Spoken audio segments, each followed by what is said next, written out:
Sunday, 26 May 1985, worship and prayer.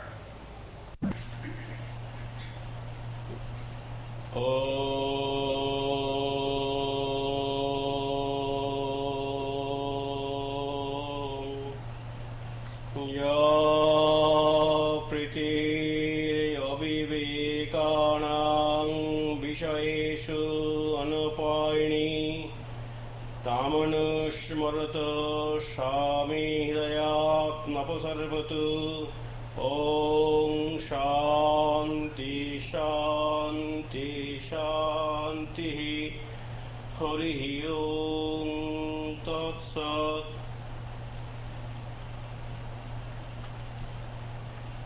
The great Hindu devotee Prahlad has been an ideal to the world of devotion through his intense devotion to God. His one prayer has been incorporated by Swami Virajananda in the Bhakti Yoga. This prayer I have chanted. The meaning of this prayer is this: O Lord, common people seeking transient pleasures drain out their energy in quest of wealth and power. I am a truth seeker. I am not concerned with their motivation. I want truth and truth alone. But I want to emulate the examples of the common people in having the common goods of life. Their steadfastness, doggedness, seriousness, earnestness may be emulated by all devotees seeking truth. Let us meditate on this theme. Please come to us all.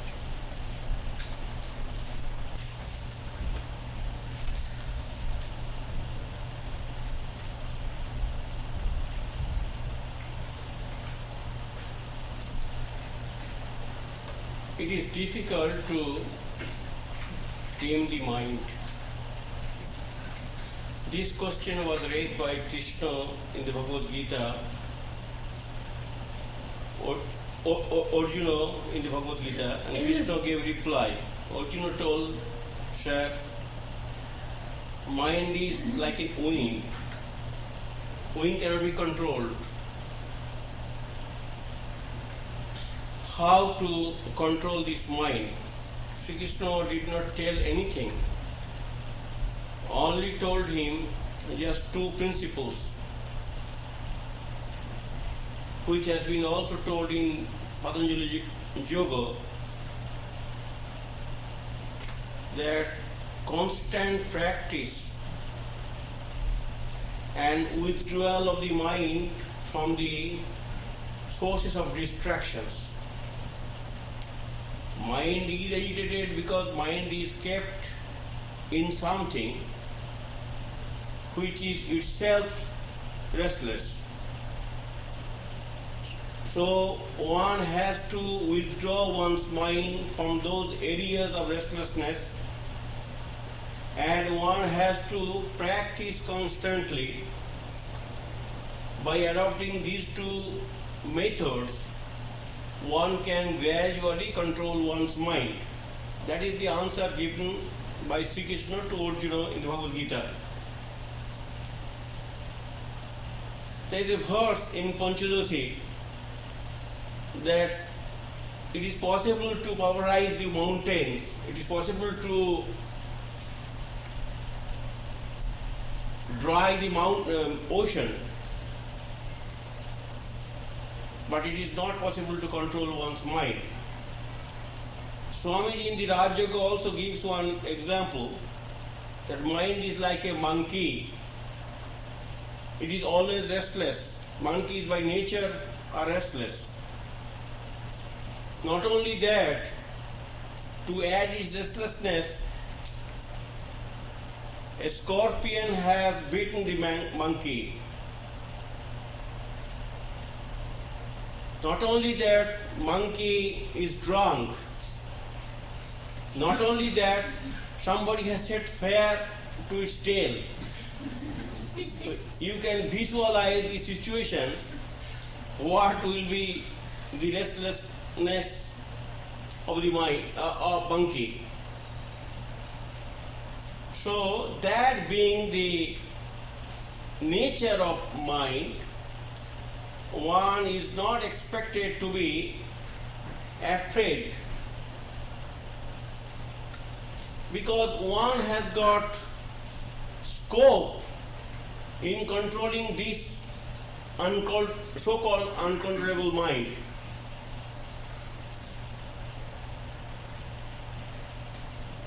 Patanjali writes that dhyana. Now dhyana, people are asking how to meditate. You will find all over the world today books of meditations are printed and teachers are coming to teach. That's a good thing that at least people are trying to want to control their mind, and they also have understood that by controlling their mind perhaps they will be able to get peace. Now that is a great landmark in the sphere of spiritual knowledge, that one's mind brings forth all trouble. So if the root of the trouble, the agitated mind, can be controlled, one can get peace. Then Patanjali also writes that there are disciplines are there. If the earlier disciplines are not followed, one cannot just sit on meditative table. It is not possible. Why? Now today you have got a teacher and you have a fine book, or you have read Patanjali or anything else, Raj Yoga, and you began to practice. This you begin to practice without having earlier training, without having real conception of your own mind. So in that way, we do not get result. So earlier disciplines are to be followed. This meditation is something like a postgraduate study.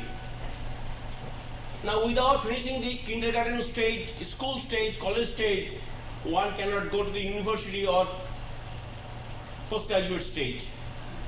So we are all trying to do that without following the earlier principles or disciplines.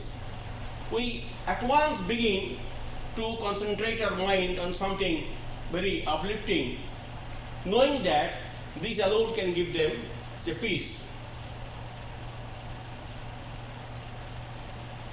So as a child, it cannot grow within a few weeks to become adult.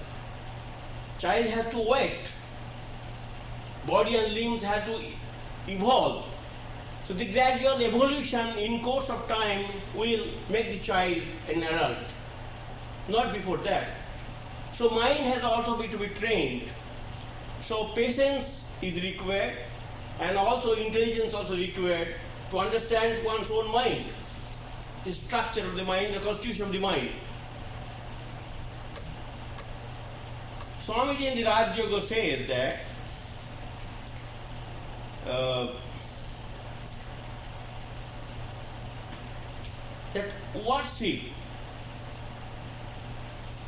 worship which can be done by the beginners. You worship some image, worship some ideal illumined soul, worship some object of interest which is helpful in spiritual life. by doing so, you are creating worshipful attitude, and that attitude is very important. Swami writes here that make it a rule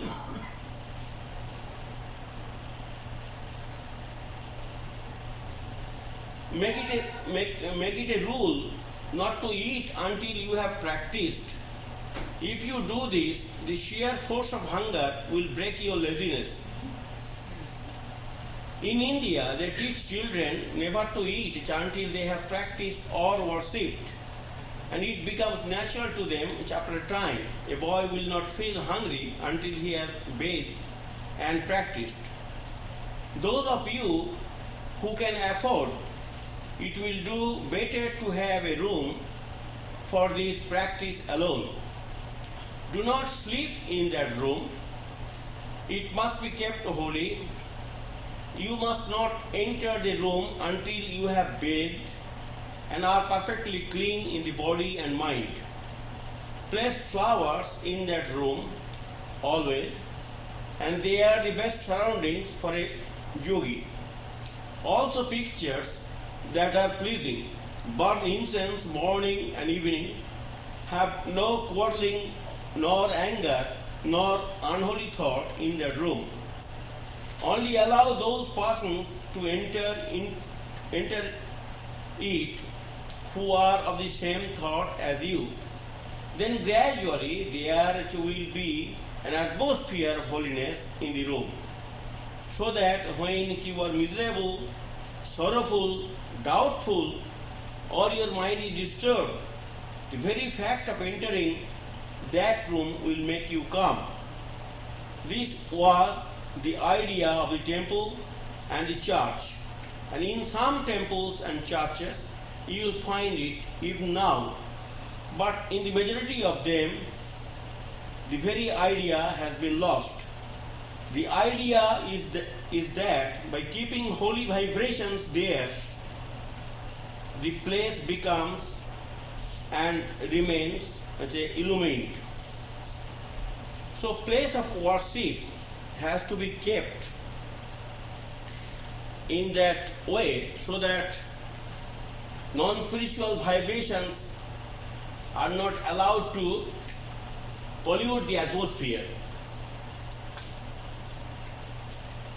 So if anybody can keep that sort of atmosphere, one can get the benefit of that precious, sacred, holy atmosphere in times of crisis, in times of depression, in times of restlessness.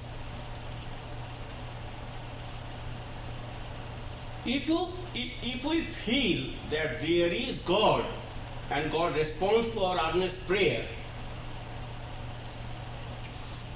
then naturally by coming closer to God through intercourse with God, through communication with God, through intimate contact with God, by developing worshipful attitude towards God, one can feel that, and in times of stress and strain, one can sit down in that corner, in that atmosphere, and may silently try to secure the grace of God in tiding over the situation.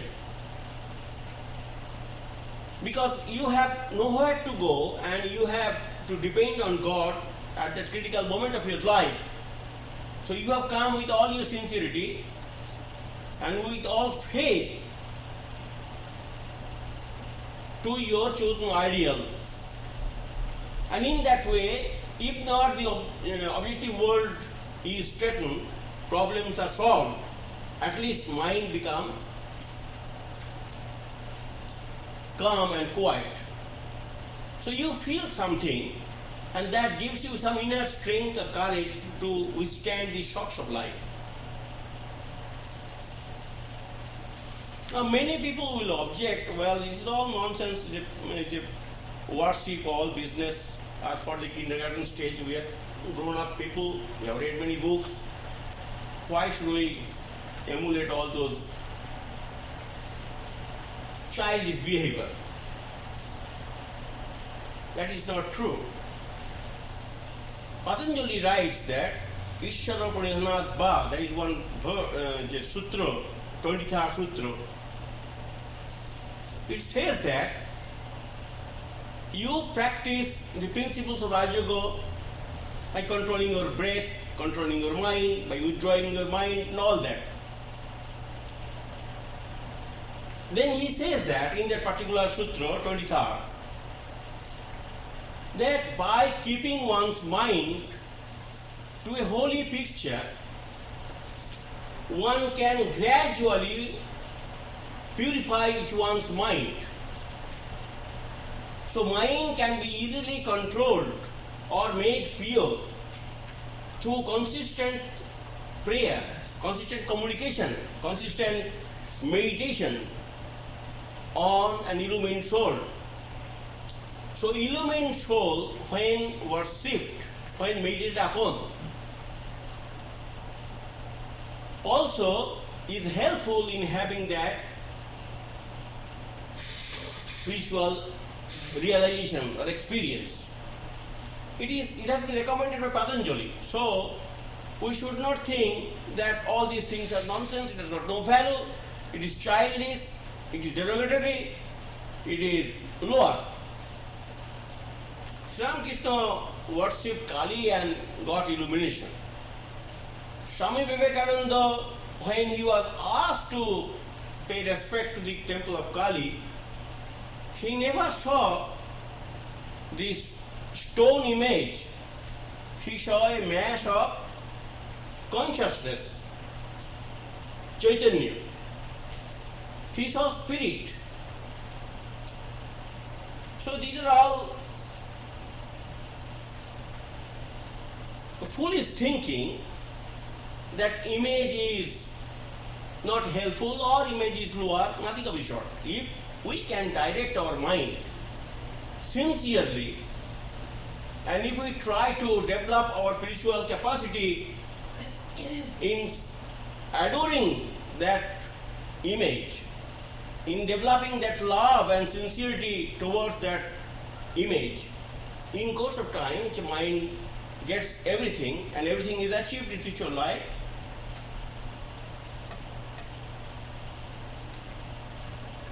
I tell you one story. With this attitude, some people thought this foolishness of the people in having temple, this and that, we don't want to do that. What is the barrier? What is the obstacles? What is the impediment that we are realizing for not having spiritual experience? Well, our own ego acts as a barrier. All right. When ego is impure, when ego is large-sized, oversized, when ego bothers us, drags us, degrades us, diverts our attention, so ego is the stumbling block. That stumbling block has to be wiped out. How to do that? Well, ego is like a mirror. Now, as we polish the ego, clean the ego, by constantly thinking, so in course of time, they say that why we should do that. Now, symbolical representation of the ego can be found out in the mirror. So they kept mirror and they began to brush the mirror. By constantly brushing the mirror, they are actually cleansing the impurities of the ego. In course of time, there was a huge temple with mirrors, the mirror temples. And there were people there to make the temple clean, there were brasses, there were buckets of water, this and that. Everybody will come in the name of meditation, they will take one mirror and they will polish it. So when we criticize some other disciplines, we do not know what is our own situation. Without knowing that, we criticize others, which has been condemned by Sri Ramakrishna, that is absolutely foolishness. You do in which way you like to do, But what right you have got to condemn others? Let everybody attempt to enjoy the state of spiritual existence through one's by following certain discipline, which is natural to them. We have got no right to condemn anybody. And Vivekananda also says that give helping hand where the person stands. So we have to help people, or we have to direct the attention of the people to the basic importance which can be easily picked up by that particular person, and he or she can make progress in spiritual life by following the disciplines which are easy and natural to him or her.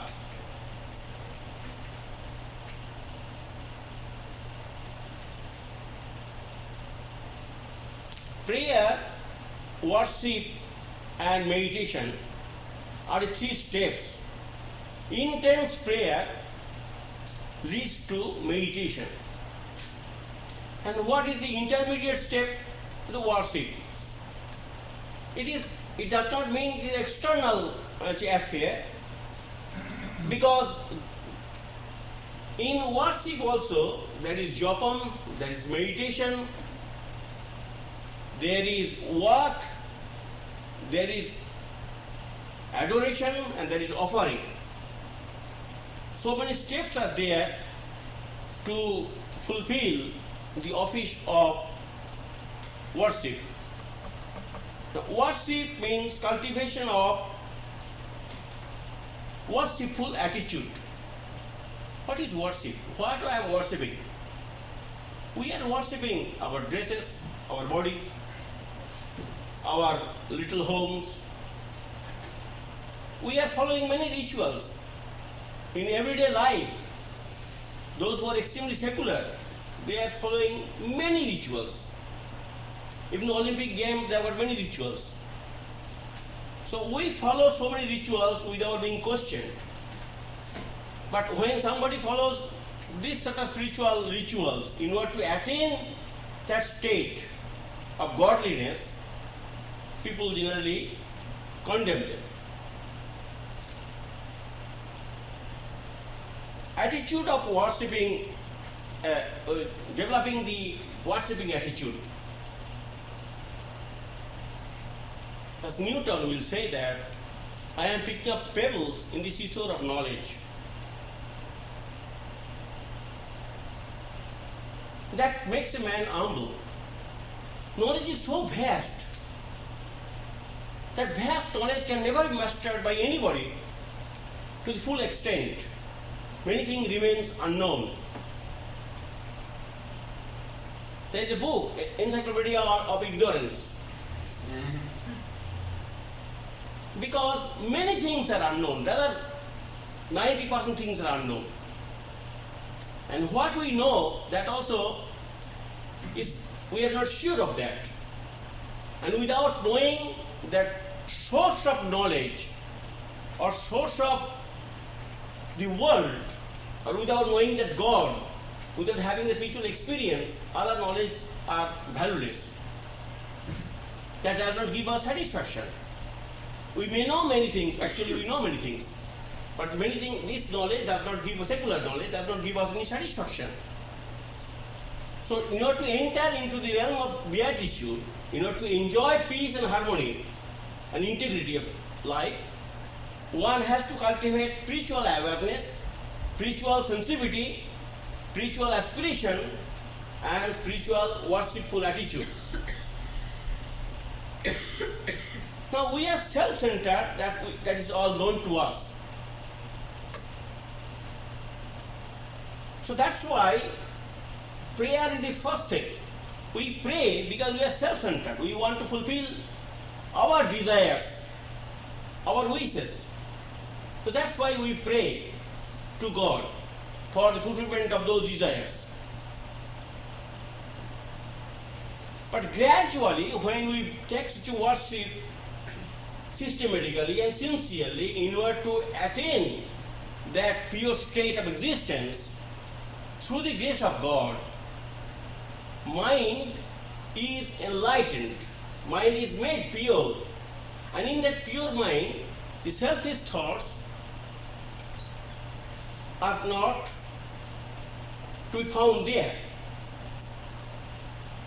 The worshipper becomes unselfish in course of time. Then what happens? Faith, love and strength comes to the worshipper through the grace of God, because even if he wanted to have grace of God for his own egoistic life, still it was mellowed, because after all he is worshipper, and through the grace of God mind is made pure, and that pure mind will bring purity of thoughts, not the selfish, secular and ordinary thoughts. So gradually we elevate ourselves, the lower demands are replaced by the higher demands of life, and in that way we make progress.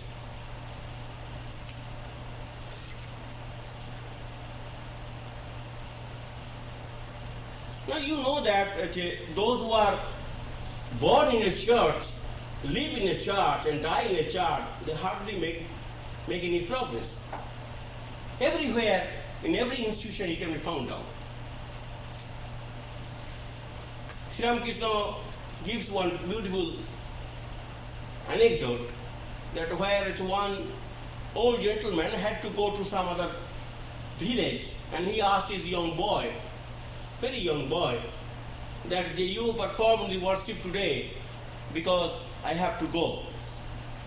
The boy as usual went, being dictated by his father, and he offered the Naivedyam, the offering. Then he thought that, well, nothing is touched. The Naivedyam, the offering is not eaten up. So he thought, what? My father offers, it is taken, and because I am a child, I do not know all the rituals, or I might have done something wrong to displease God, that's why God is not coming forward to accept this offering. So he began to cry. My father will scold me, will beat me, and you please save me. You also accept it. That sincere crying and weeping created one miracle in the sense that offering was really accepted by God and nothing was left. So his mother and sisters came to take the offering as usual. Then he said, what is our offering? The what is taken by God? What nonsense? God never takes offering. Your father offers and brings it back to the home.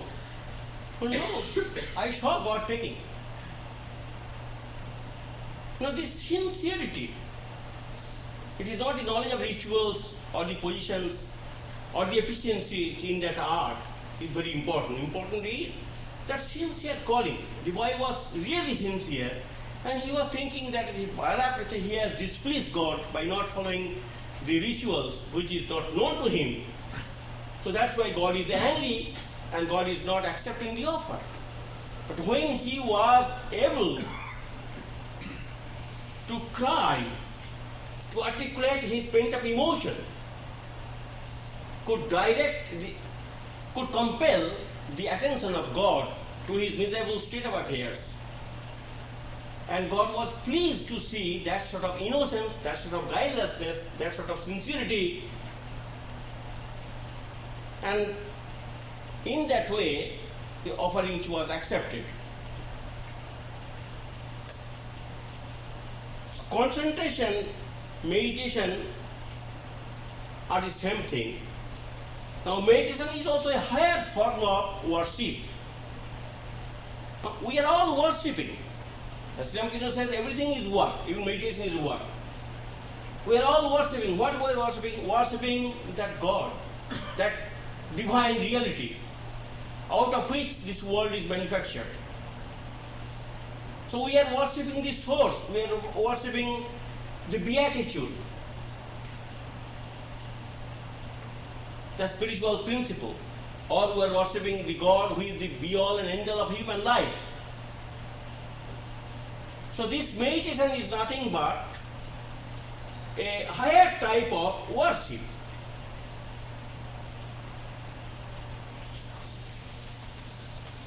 So worship means I and thou relationship.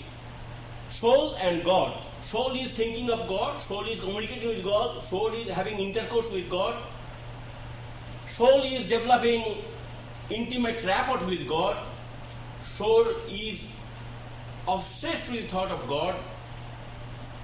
That I-thou relationship is developed in worshipping.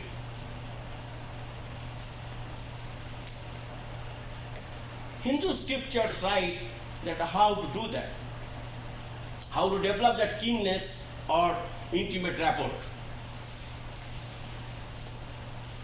Sravanam is one. You have heard that God is really beautiful, merciful, and God is the reservoir of all strength and beatitude and wisdom. God is the source of everything. After having that knowledge, you generally want to hear about the greatness of God, about the real character of God. You want to have a real conception about it. So you are not bored by such talks. In various ways you are trying to comprehend that incomprehensible thought or idea. So Sravanam, that means hearing. As Upanishad also says, Shodabhya, Mantyabhya, Nidhasdabhya. That it has to be heard 100 times, million times, it has to be heard. Because we have been exposed to these thoughts and ideas, we have been hearing from the childhood days. But it does not enter into our mind. We are incapable of developing that sort of love of hearing about the divine force or divine character. Then Bandhanan, that pay obeisance to that divine character. That divinity which is the source of everything, that divinity which is ruling this world, that divinity which is controlling everything, that divinity which is the director of everything. You are paying obeisance to that great divine principle or object. Because your life depends on Him and Him alone. He is the master of your soul. He is the owner of this field. You are enjoying the bumper crop out of this field. You are obliged to pay obeisance to that owner of the field, which can be found out in 30th chapter of Bhagavad Gita.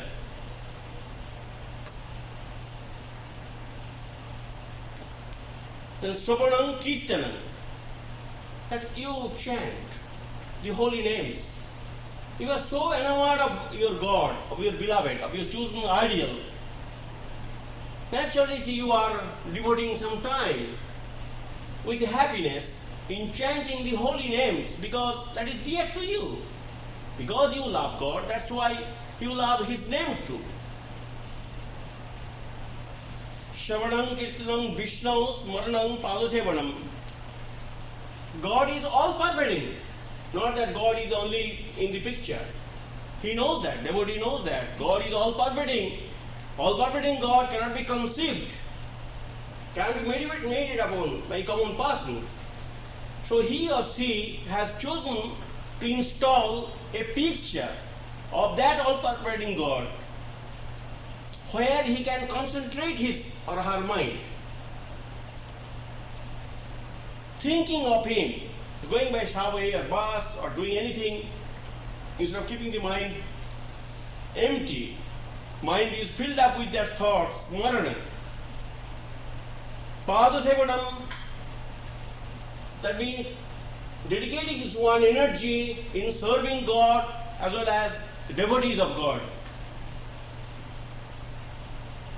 Archanam, Badanam, Dasham, worship obeisance, doing work for his sake. Shakya Atmanivedanam. He is not fear. He is not developing a fearful attitude that God will crush him. He has developed friendship with God. Shakyam. He feels happy in his companionship. He feels happy that he is my relative. He is my all. So that sort of friendship has been cultivated by the devotee. And then Atmanivedanam means the surrender. He surrenders himself, or the worshipper surrenders herself at the feet of that divine principle. So in that way, mind can be filled up with those divine thoughts and our limbs can be engaged. Sri Ramakrishna also said that two women came. He said, well, you start Shiva Puja, and in that worship you have to spend some time.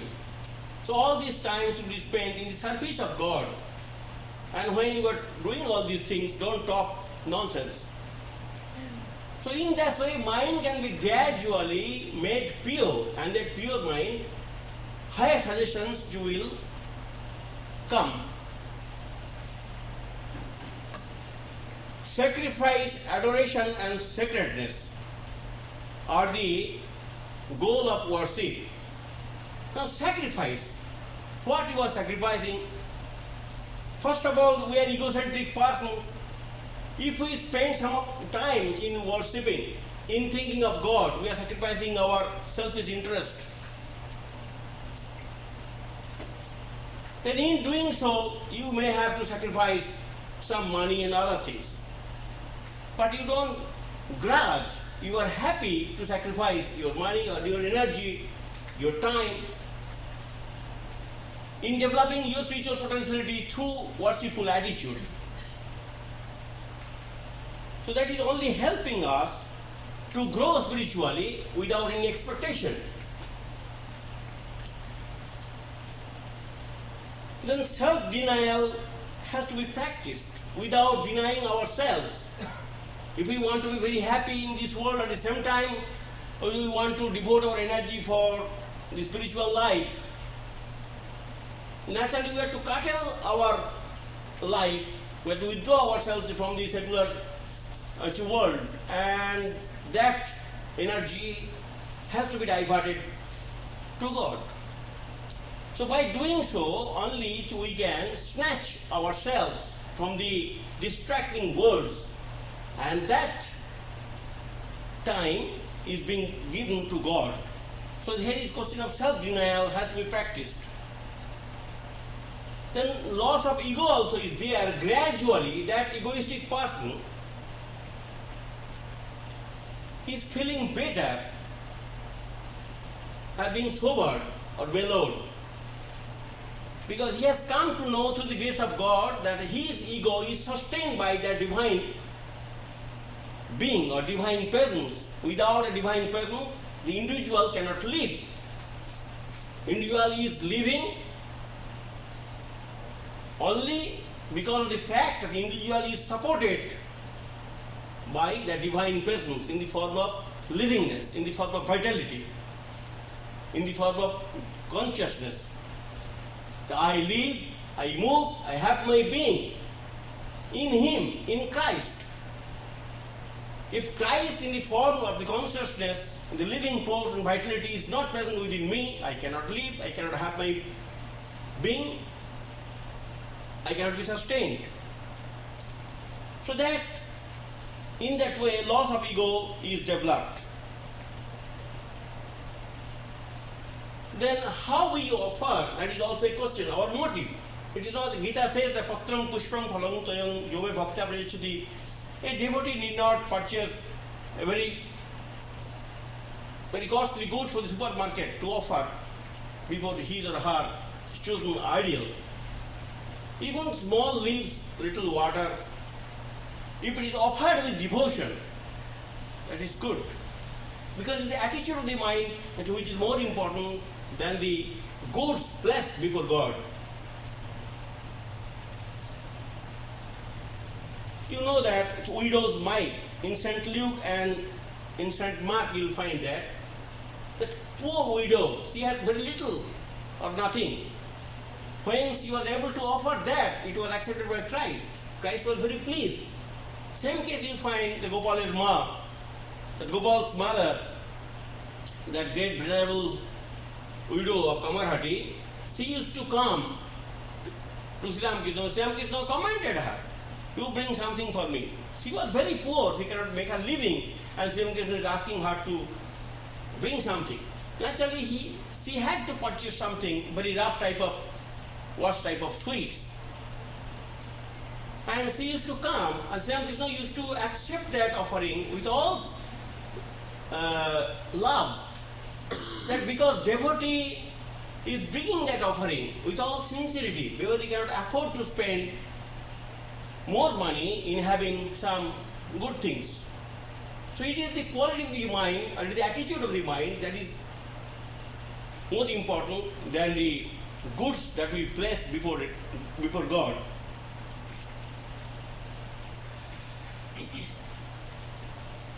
Adoration, you know that Christians,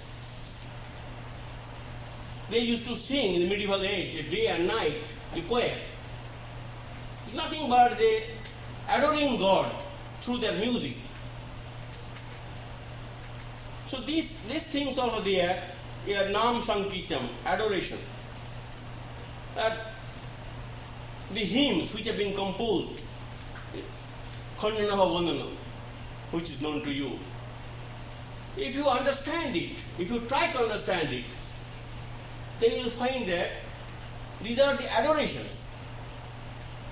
We are praising God. We are trying to keep our mind in holy thoughts. And these holy thoughts, when allowed to sink, gives us purity of vision. And we are drawn towards God because God is holy. And that holiness is being described through this hymn. So hymn is not something which does not inspire. It does inspire us to the devotees, and devotee feels very happy in singing those hymns. So that's why in the medieval period, in the church, choirs were singing songs about God.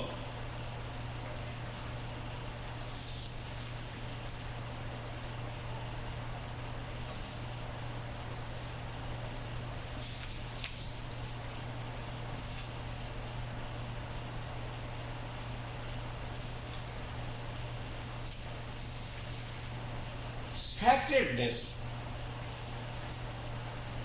So when we sit before a picture, before worship, before a temple, then we find that everything is sacred because there is some mantram which are uttered to make everything sacred.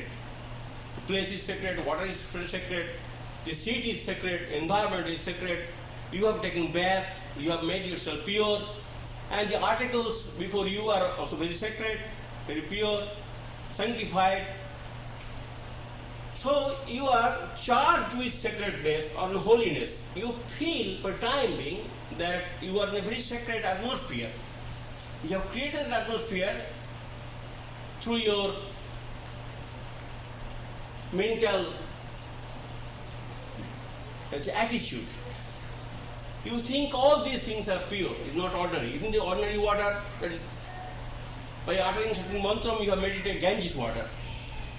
So in that way, you create a holy atmosphere, holy ideas, and holy thoughts. And in the midst of that holy environment, pure environment, divine environment, sacred environment, you are trying to worship your chosen ideal. For time being, at least you are able to hold that idea, that vision, or that attitude of your life.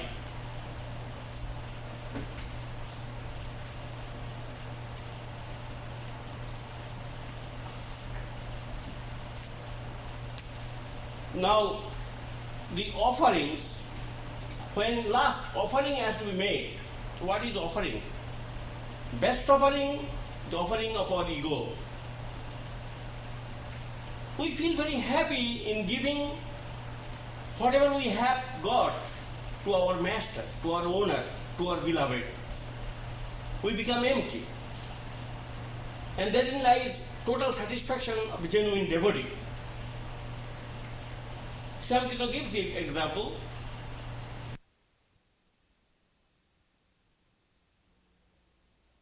In the land leased by landlord, farmer knew that land does not belong to him, but he had love, he had respect towards his landlord. So he takes one pumpkin, covers it with his towel, and comes to the parlor, a living room where landlord is available, and with respectful attitude, which placed that pumpkin before him, says, "Sir, this is the fruit which was grown in my farm, and I have brought it for your satisfaction." He is not expected to do that. But Swami Krishna says that out of his own love, he is bringing some offerings to landlord. So landlord is very much pleased to see that humble attitude, respectful attitude, worshipful attitude, that quality of the mind. He was very much touched.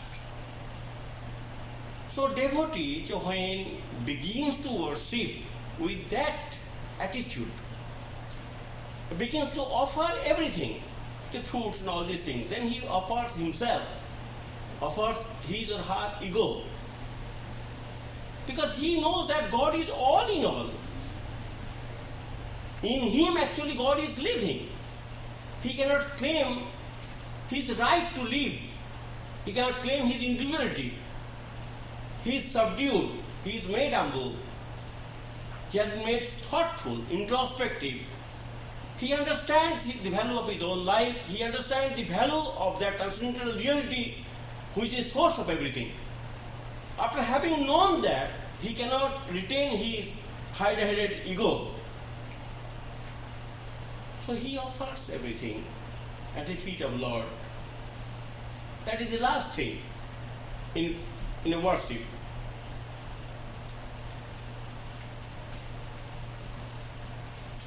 If you read Bhagavatam, then you will find that the gopis were asked, why you are running after that cowherd boy? They gave reply, he is not cowherd boy. To you it is cowherd boy, but Krishna is actually the transcendental reality which has assumed this form for his divine sports. So we are actually worshipping not the cowherd boy, we are also worshipping the illumined soul encased in a human body called Krishna. So devotee, as Ramakrishna gives 1,000 times in gospel, that through devotion one can realize that nameless, formless Brahman also gradually. So God, out of his infinite mercy, gives that grace to the devotee in developing himself or herself with quality of life. So devotee in course of time, through his or her consistent devotion, evolves himself and herself and enjoy supreme beatitude.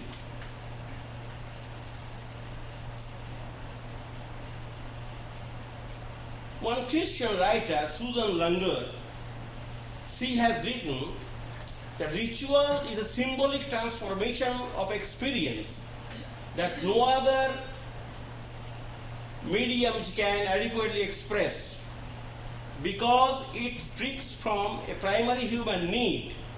It is spontaneous activity. The worshipful attitude. If we do not worship God, we have to worship somebody in the neighborhood or somebody in the society. If we do not worship God, we have to worship Hitler. So in that way, we have got worshipful attitude.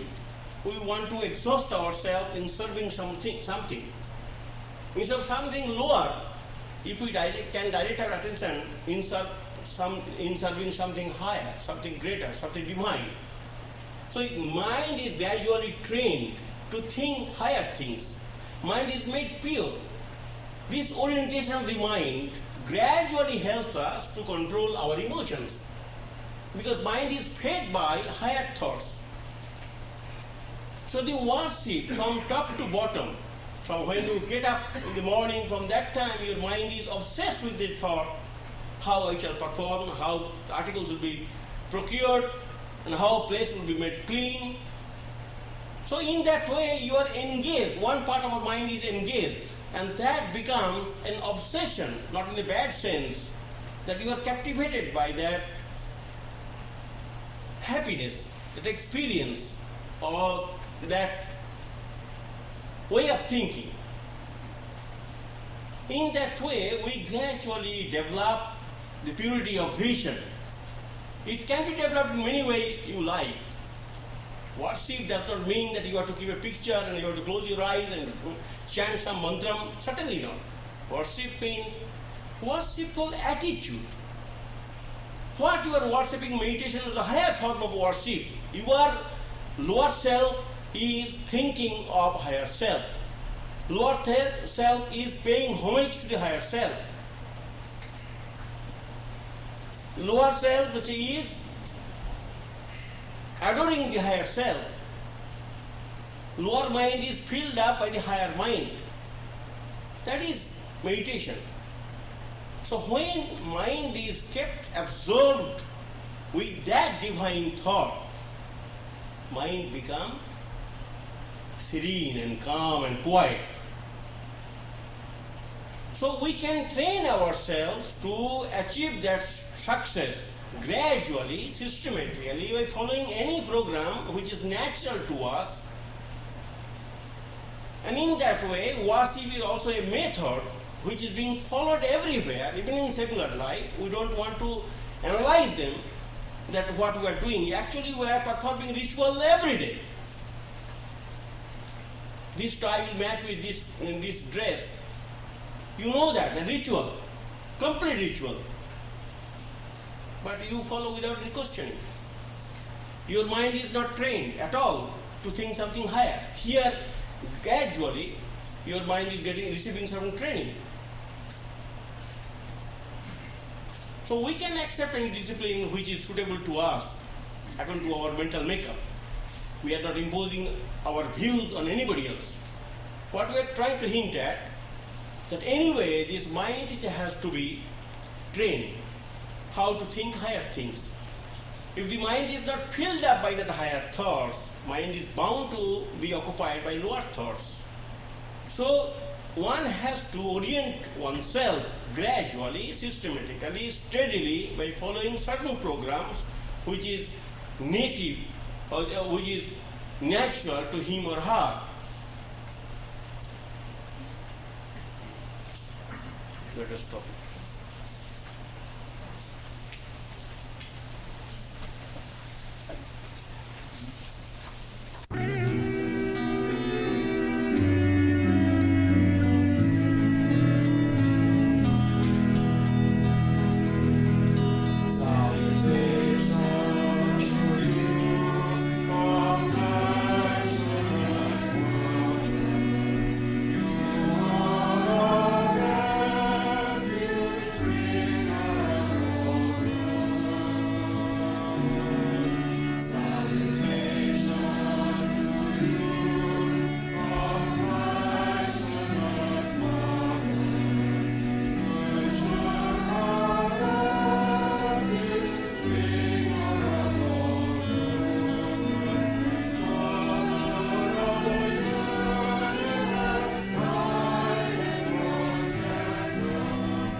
Ashato ma satgamaya tamasho ma jyotirgamaya mrityormayamidangamaya aviravitmoedi rudro japti dashnamukam tenavang pahi nityam Om Shanti Shanti Shanti Hari Om Tassat.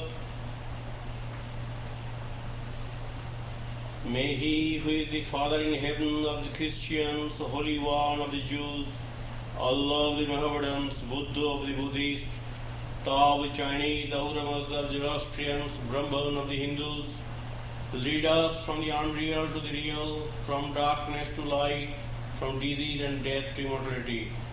May the all-loving being manifest Himself unto us. May the all-loving being manifest Himself unto us. May the all-loving being manifest Himself unto us and grant us abiding understanding and all-consuming divine love.